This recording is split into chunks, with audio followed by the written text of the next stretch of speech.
Finally found a way to pull this. Now I got to get the wire off here.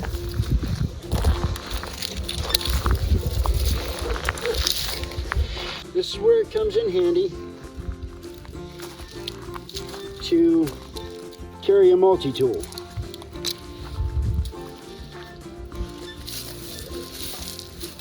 Oh, the wire's in there better than I thought.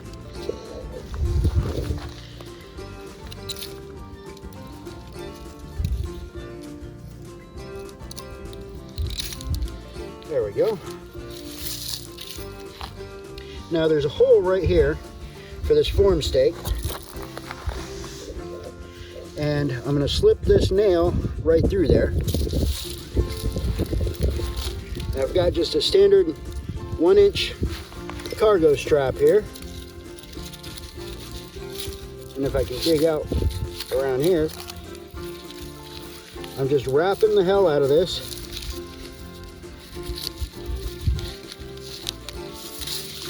And then crossing them over at the end. And then when I lower this fork down, I have a hole cut in the end of the fork. So we'll just hook this under and lift this thing out.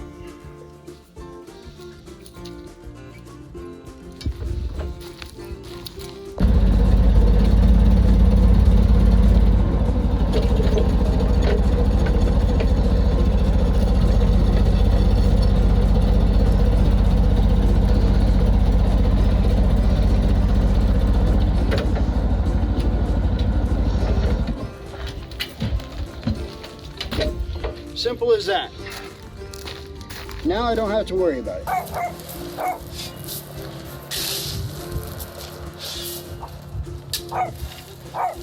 Good job, buddy. Good job. Okay, what were you just doing? What did I do? What did I do? What were you just doing? I just clean up. Cleaning up all this stuff? Yeah. And I found $1 Where was it? underneath the rock. So basically that's your first dollar you made here in this location. It's a tip. There you go. I'm about to start working on the water system here. And this is the well itself, the well pipe. I have the pressure tank and the line running to the old food truck. Okay? So what I'm gonna do is disassemble all of this black wire here. Hey buddy. This black wire here was the heat trace. For when it starts getting cold, it makes sure that it doesn't freeze the line.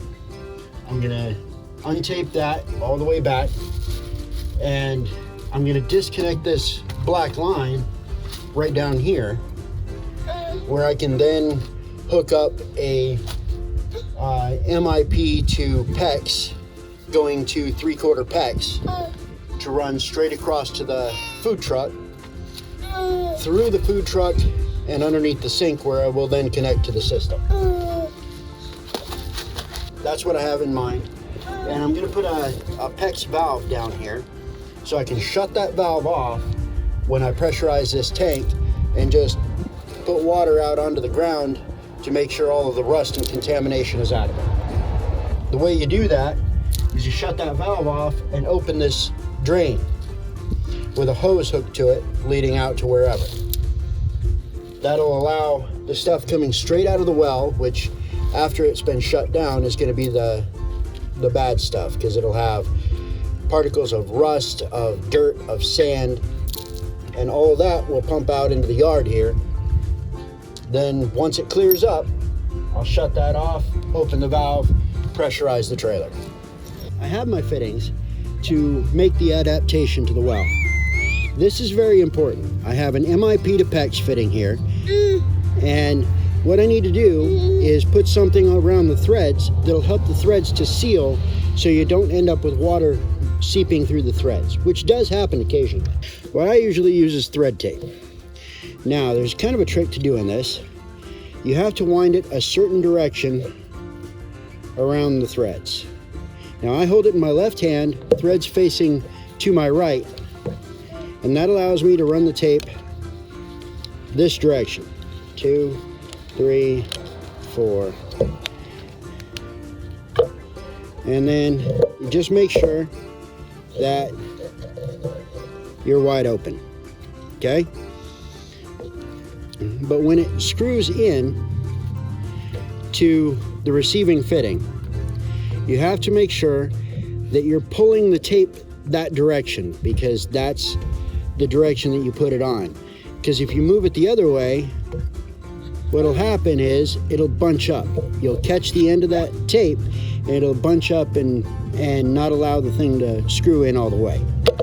So just a little tip, reference for any of you folks who are going to be doing this at any time. If you're building a house, let's say, just for an example, house, apartment complex, whatever. If you use, there's a brand called Upener, okay? If you use their pipe, their shrink ring, and their fittings, then if anything happens that your house or your structure actually floods out due to burst pipes, leaking fitting, whatever the case may be, if you use nothing but their stuff and you call them, have them come and inspect your system before covering everything up, and they clear it, they will guarantee it for life. So if anything happens and it floods your house, they will pay for the repairs to the house, and they will redo your entire water system or heat system, depending on what you used. That is a company that stands behind their product. Something to keep in mind, especially if you're building a home. Now, for a little tool here. This is a Milwaukee PEX tool for widening out shrink rings, for doing Aquapex and Hepex. Now this is for 3/4. And basically what it does, and I'm going to give you a little example here. You put your shrink ring on here, okay? Right, slips right over the top. This thing has saved me, I don't know how many hours over the course of the time that we've owned it. I've had this for 10 years probably, and altogether it's done, I don't know, somewhere between 10 and 11,000 fittings. So that saved me many hours. And I'm going to use it on this little project here because I am doing PEX.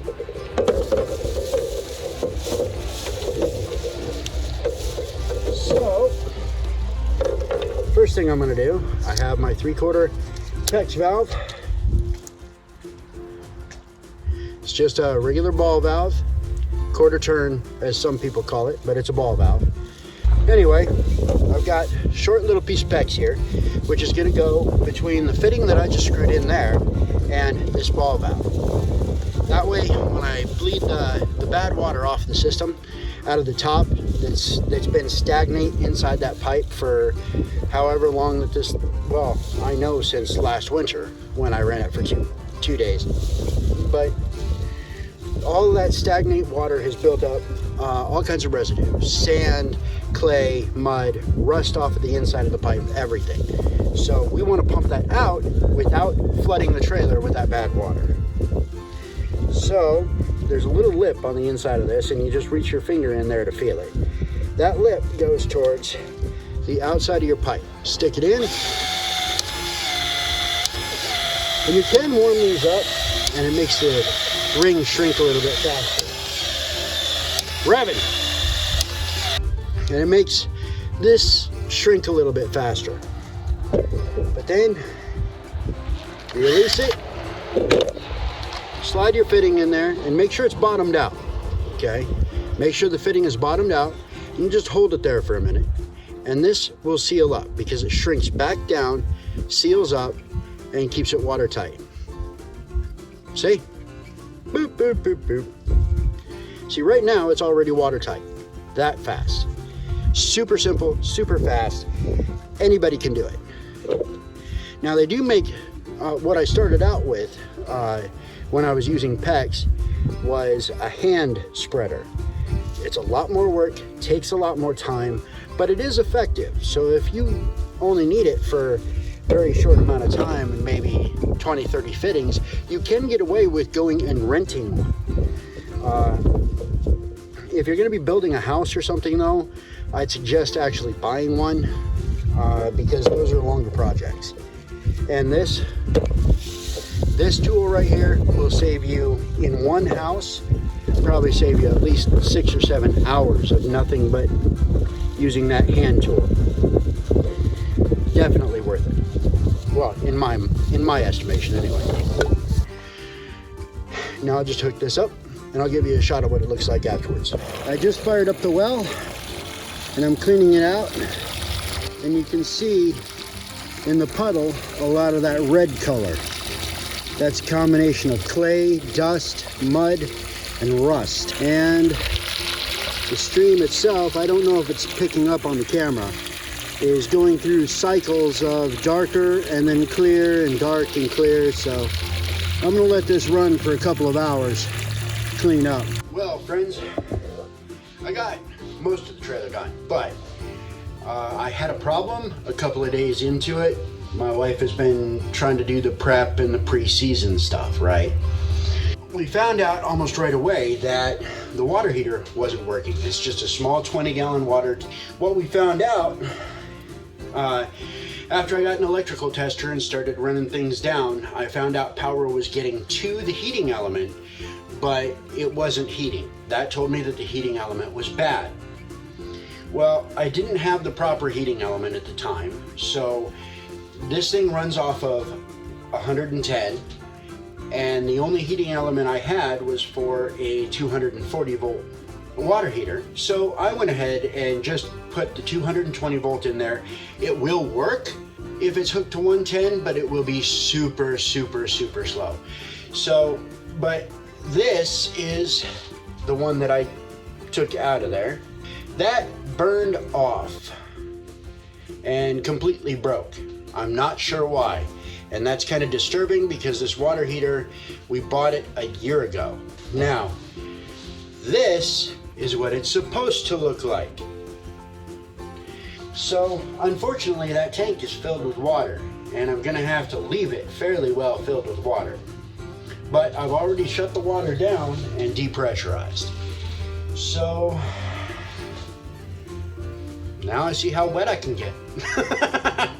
But I'll show you how to do this. Make sure you shut off the breaker.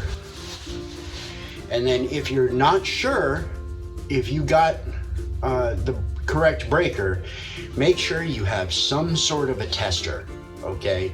Whether that's a full electrical tester for a voltage meter and all of that, or just a little pen tester that just tests if there is current there.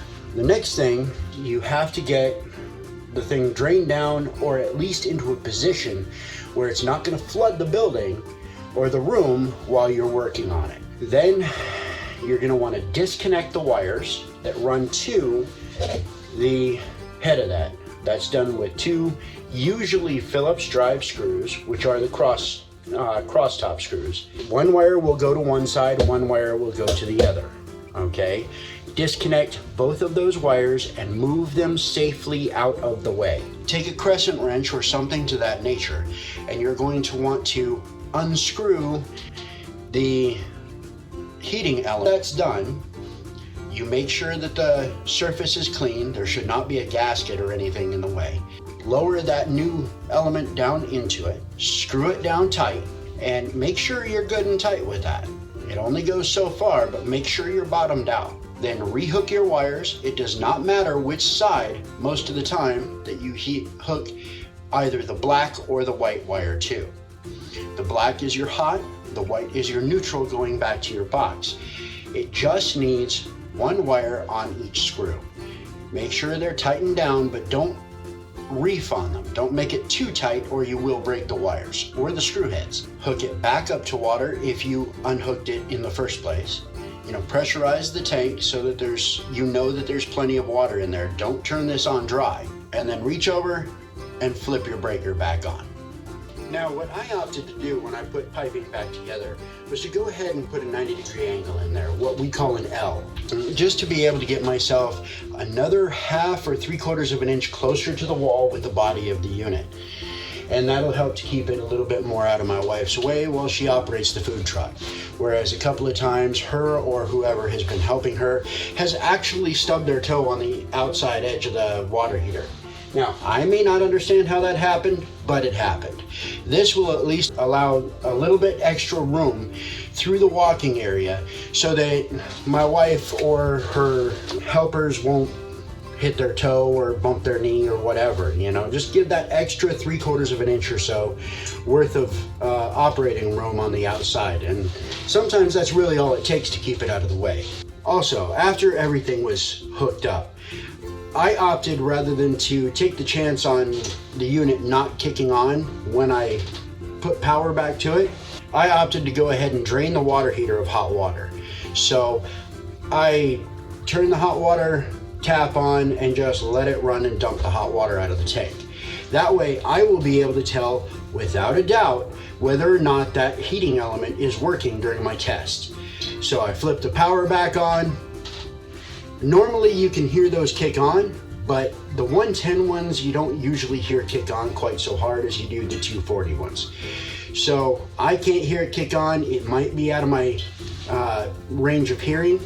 So I'm gonna give it 15 minutes, 20 minutes, and come back, check the hot water. If it's hot, success. If not, we try again. All right, friends, I'd like to thank you for coming along with me on this little project journey I had going on here.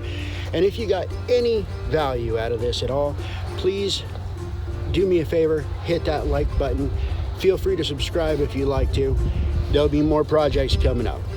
See you on the next project.